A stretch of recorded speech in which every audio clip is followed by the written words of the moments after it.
I'm Bridget Gale, and I work at Busy Beast Preschool. And Bridget, how long have you been in the project, or what have you been doing as part of the social emotional early childhood project? So, this is my second year involved in the project. The first year I was involved as a teacher. The second year now I'm involved as a mentor. And I've also been involved as a parent as well because I have a child that's in our center. So, threefold. And can you tell me, can you tell teachers that are starting off in this project one thing that you've learned or something that they should be looking for as they're in this project? That's kind of hard to say one thing that I've learned. It's really a culmination of lots of little things that I've learned. But just a different approach, teaching the kids how to deal with their emotions and that emotions are okay. But a lot of it is how I deal with myself and my emotions, which directly affects how they deal with their self. So that's been a big part of it too, looking inward. When I was at your center last, you showed me a picture, and I'm going to show everybody else the picture.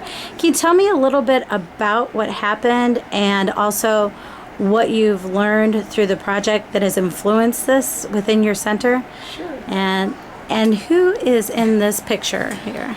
These are two little boys that are at our center.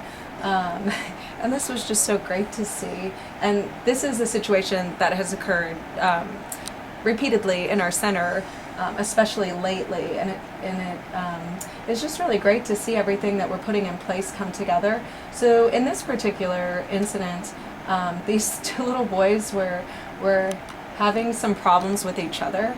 And I noticed that, and I pulled them aside and gave them the two seats here for them to sit down and see if they could work out with each other what was going on. And this one little boy was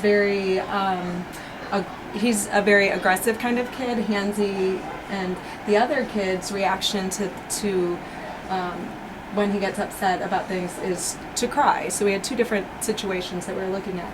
And they actually came together and solved their problem, where the first boy just said, "Hey, I didn't like that you did that," and then he was done. He was fine. He wanted to go play. He told him how he felt, and in his eyes, the problem was solved. So he ran off.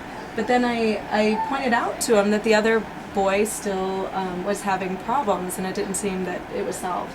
And what could he do? And he ran away.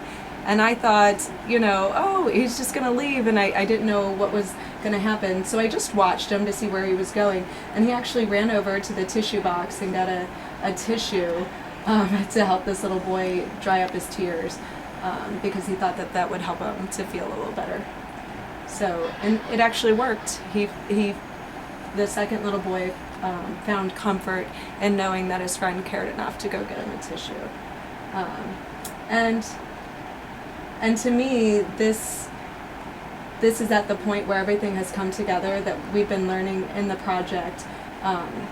It kind of ties it all together, that a lot of it we have to look at for ourselves, like how can we change ourselves emotionally, but also, how to get along with other people too, and how to meet their needs or help them to meet their needs.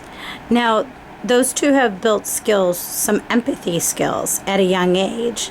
What other skills have the children in your center learned?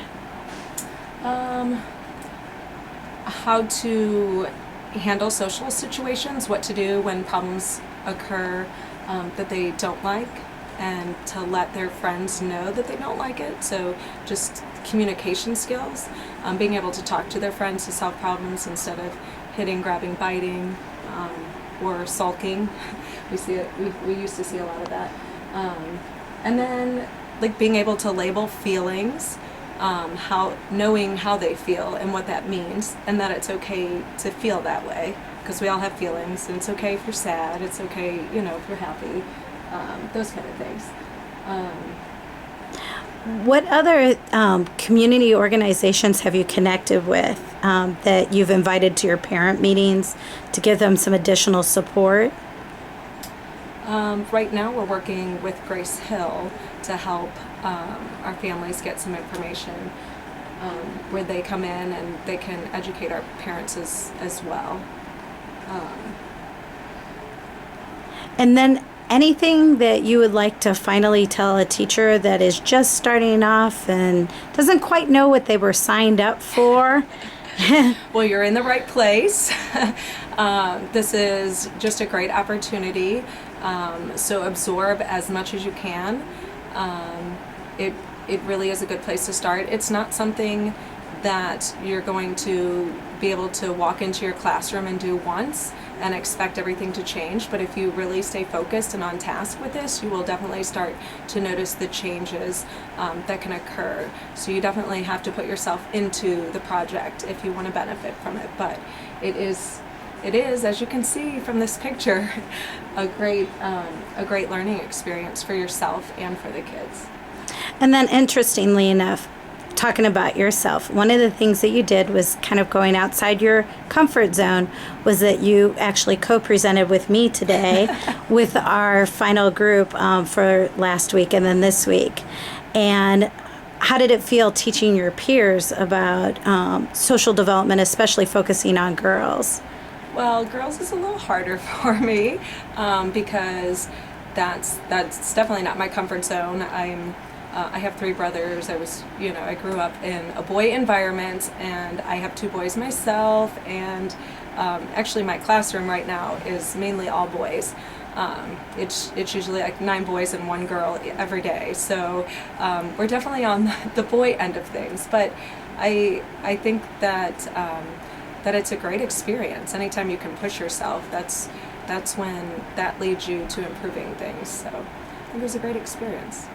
Well, thank you for your time. And anything else you'd like to add? Go Gina.